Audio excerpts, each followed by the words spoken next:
Hi, guys. Welcome back to another episode of Ferndale Tales.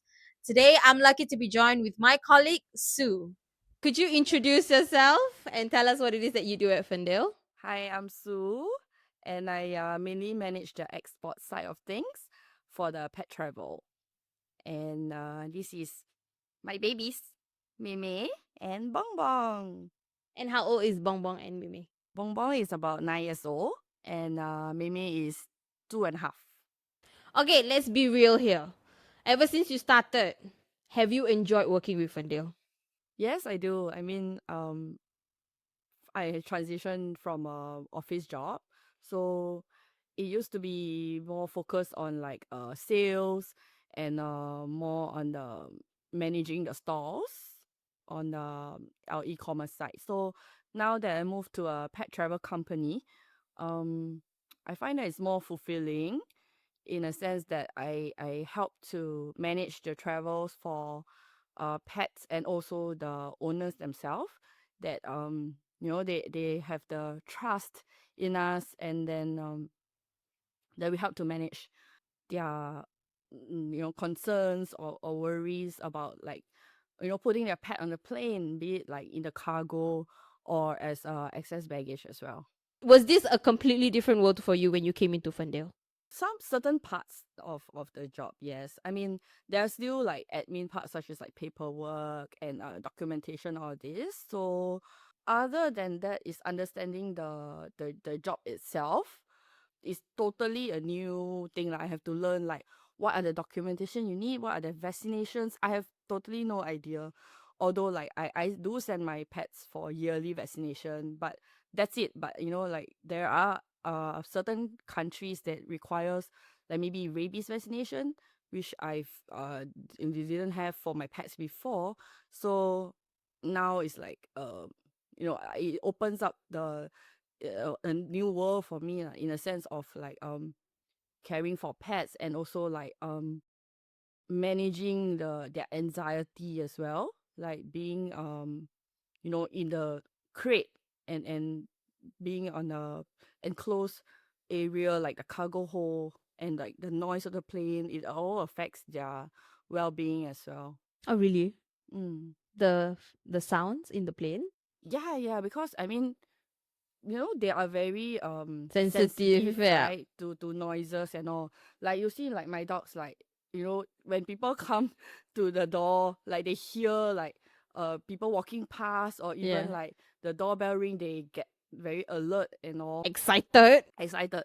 So imagine being in the cargo area with like, I mean, they have never like felt that before, right? So alone in an enclosed area, and hearing like loud sudden noises, and not Mm-mm. knowing what's happening around them. Like, same like for humans, like we all in a different environment, we will definitely feel like Nervous, yes. nervous, or like the anxiety. So I mean, it depends. Some pets, they are very chill, like, oh, okay, I just go and sleep. Yeah, but some pets, they get very excited. Has Bongbong and Meme ever been in a plane before? No. How do you think they will react? I think for Bong Bong, he's more calm based on his personality. He will just probably be a bit like, oh, what's this? Like, where am I? But he will probably be more calm lah. And for Meme, she's very excited. So I did put her in a soft crate before, and she went crazy. Oh, Yeah, yeah. She tried.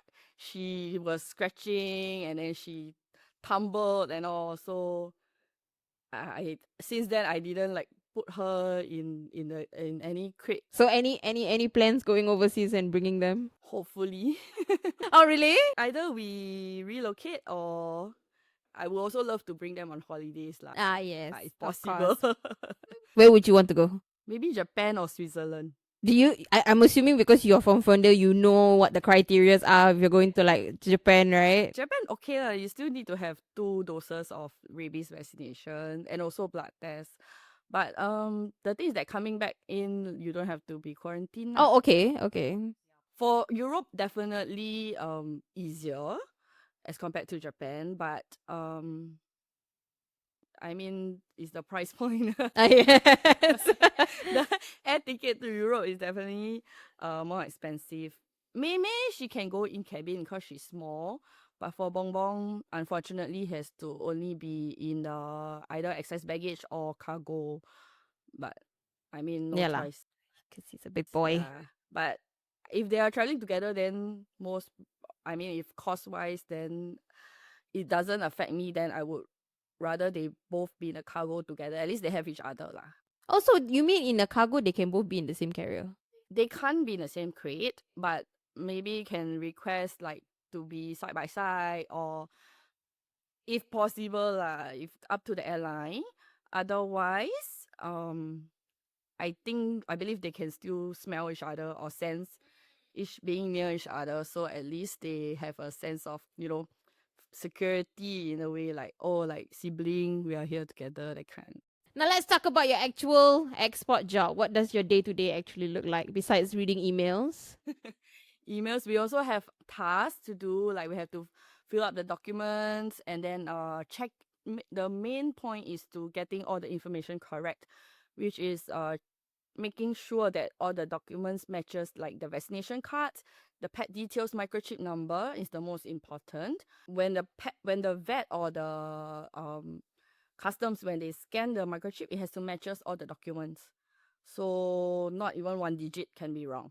And this will totally affect the clearance, be it at the customs, or you go to the vet for checks, they will not endorse the document if any of the details are wrong. And also getting all the requirements correct, meaning like we have to know, be up to date as well, like with all the different countries' requirements and regulations.